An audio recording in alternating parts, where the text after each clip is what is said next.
If your company sponsors H-1B workers, or if you personally are waiting on an H-1B visa stamp abroad right now, there is a major legal fight happening behind the scenes that directly affects whether you owe $100,000 or not.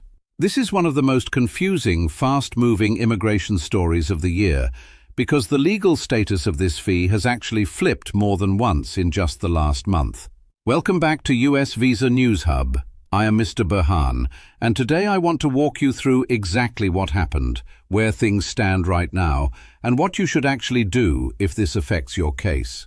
Let's start with some background, because understanding how we got here matters just as much as understanding where we are now.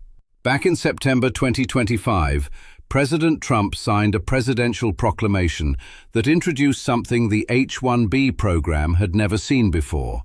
A $100,000 fee attached to new H-1B petitions, specifically for workers who needed to process their visa at a U.S. consulate abroad.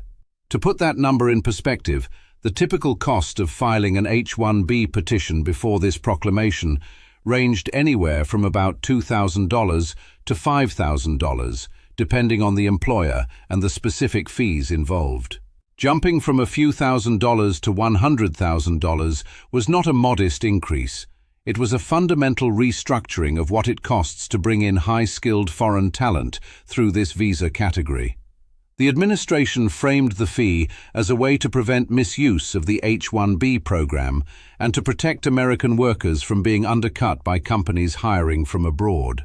But almost immediately, employers, universities, hospitals, and research institutions across the country raised the alarm, warning that a fee of this size would make it financially impossible for many organizations, especially smaller employers, public universities, and rural hospitals, to sponsor the specialized talent they depend on.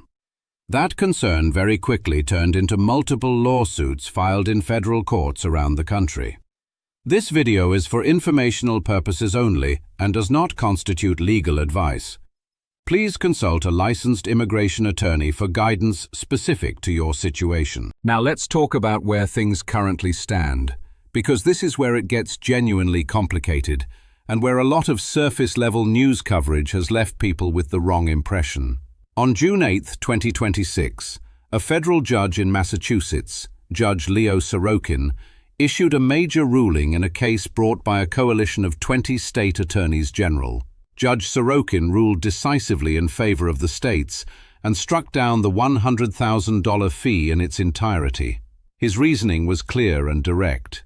He found that the fee effectively functioned as a tax, not a regulatory fee, but a tax, and under the U.S. Constitution, the power to impose a tax of that magnitude belongs to Congress, not to the executive branch acting alone through a presidential proclamation.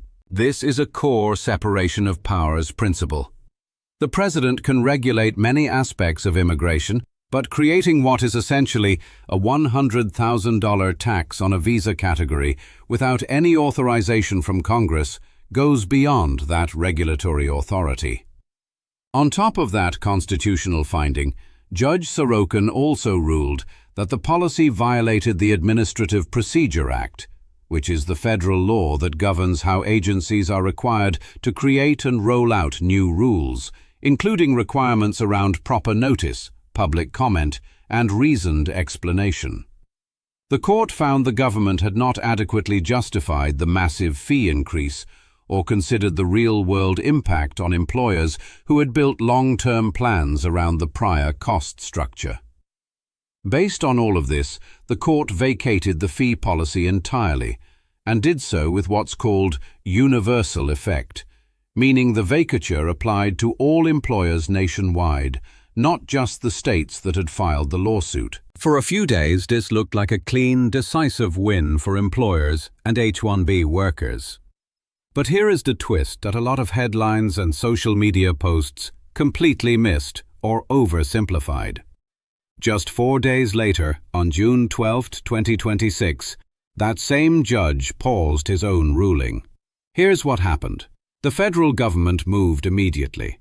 They filed a formal notice of appeal to the First Circuit Court of Appeals, and at the same time, They asked a district court for emergency relief to keep the fee in place while that appeal worked its way through the system. Judge Sorokin denied the government's request for a full stay based on the merits of the case. In other words, he did not change his underlying opinion that the fee was unlawful. But he did grant a more limited, temporary administrative stay, essentially pressing pause on the practical effect of his own ruling so that the First Circuit Court of Appeals would have the opportunity to weigh in before anything changed on the ground. The government was given a deadline of June 18, 2026, to formally file their stay request with the First Circuit, and they met that deadline. So what does all of this actually mean in practice, right now, today? As of the most recent confirmed update in this case, USCIS is still permitted to collect the $100,000 fee for qualifying H-1B petitions that require consular processing abroad, while the First Circuit Court of Appeals reviews the government's request to keep the fee in place during the full appeal process.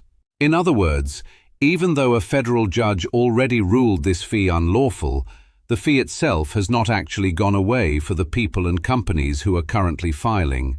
This is exactly the kind of situation where relying on an old headline that says H-1B fee struck down could lead someone to skip a payment they may still legally owe.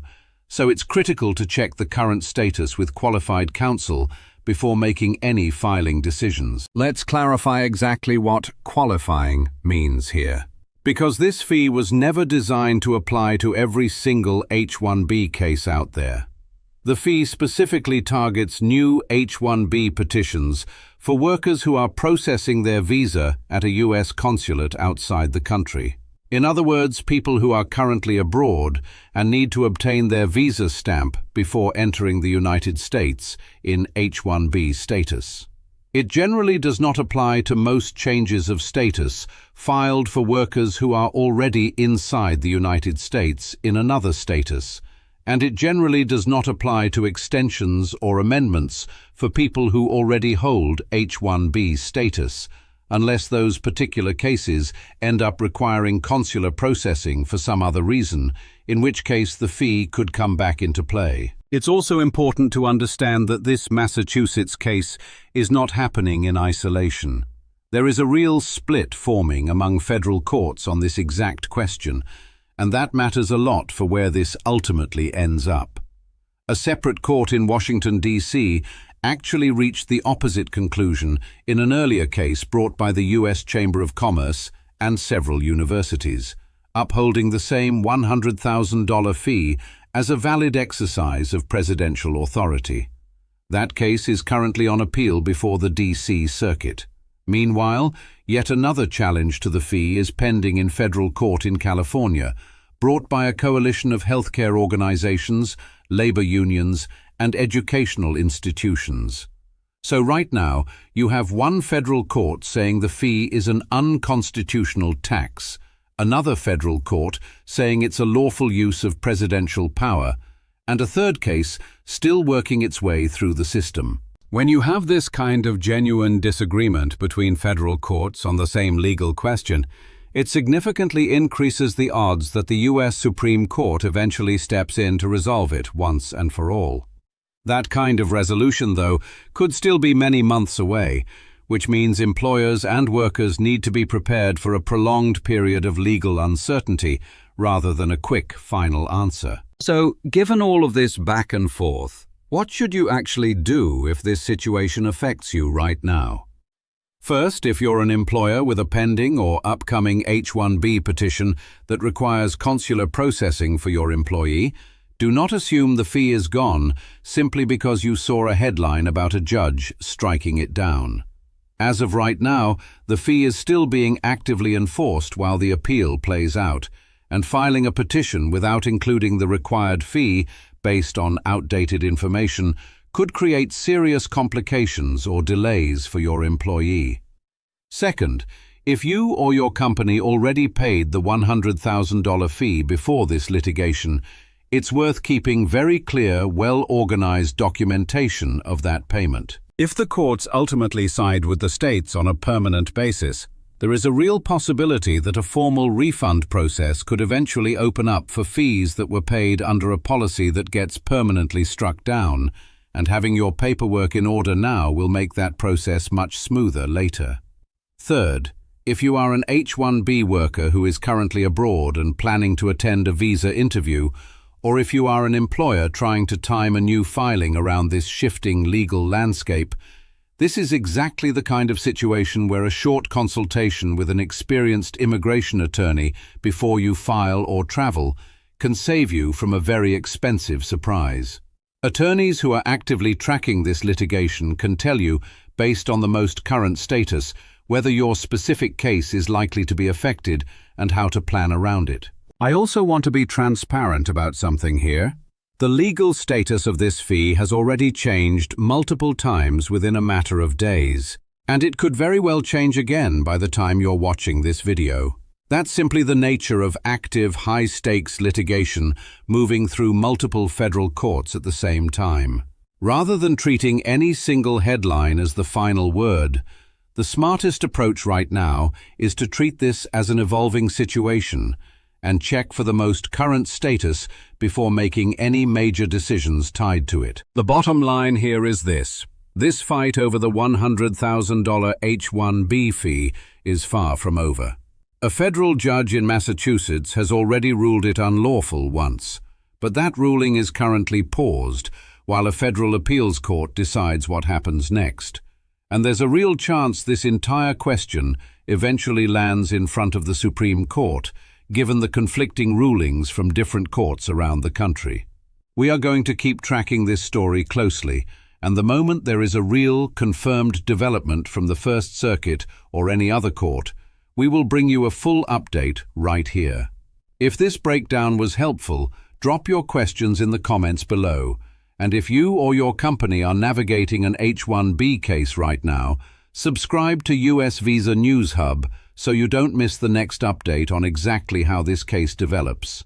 Thank you so much for watching. This video is for informational and educational purposes only and does not constitute legal advice. Please consult a licensed immigration attorney for guidance specific to your situation.